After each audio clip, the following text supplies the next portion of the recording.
Hello guys, welcome back to my channel. আজকে আমরা চলে এসেছি পানিহাটি দণ্ড মহোৎসব, যেটা আমরা চিড়ের মেলা হিসাবে আমরা সবাই জানি।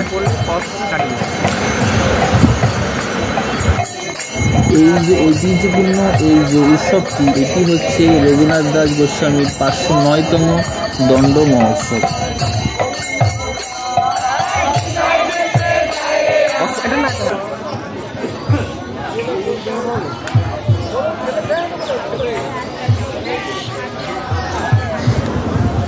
যেহেতু আমরা চাঁদবাবুর ঘাট দিয়ে এসেছি, তাই আমাদের ব্যাক সাইড দিয়ে আমরা যাচ্ছি ইস্কন মন্দিরের দিকে। দেখো বন্ধুরা, এখানে দেখো একটা দিদা কাঠের মালা বেচছে। হ্যাঁ, আস্তে আস্তে আমরা ইস্কনের মন্দিরে প্রবেশ করলাম।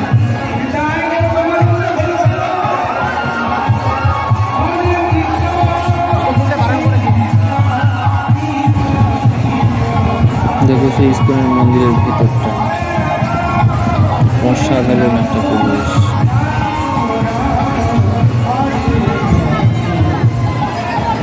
আর এই যে গানটা বাজছে, যেটা কীর্তন হচ্ছে, সেটা শুনলে পুরো মনটা ভরে যাবে।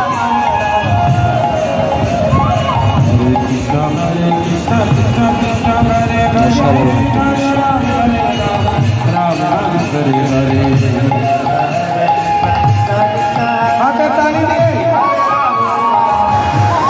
ধীরে ধীরে আমরা মন্দিরের সাইডে চলে এসেছি, যেখান দিয়ে প্রসাদ বিতরণ করা হচ্ছে।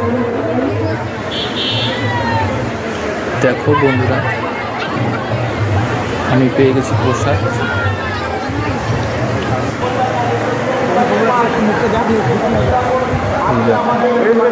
দেখো কত লোক এসেছে। এরপরে আরও ভিড় হবে, যেহেতু এতে সকালবেলা এসেছিলাম, তাও একটু ফাঁকা ছিল।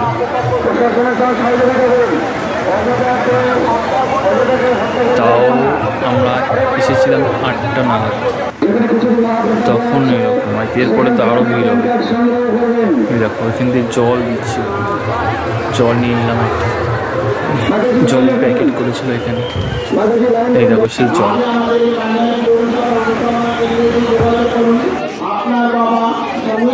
দেখো ধীরে ধীরে বেরিয়ে পড়লাম।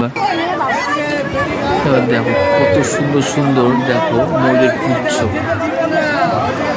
অসাধারণ নানা রকমের ছিল এখানে। দেখো এই দাদাটা বিক্রি করছিল, অসাধারণ। দেখো স্টিকও ছিল এখানে। দেখো বন্ধুরা, সেই ইস্কনের সেই মেন গেট, যেটা তোমাদের প্রথমে দেখাতে পারি, যেহেতু আমি পিছন সাইড দিয়ে এসেছি। কত লোক এসেছে বন্ধুরা। যদি আমার ভিডিও ভালো লাগে থাকে, কিন্তু অবশ্যই লাইক, কমেন্ট, শেয়ার করতে পারবেন। টাটা।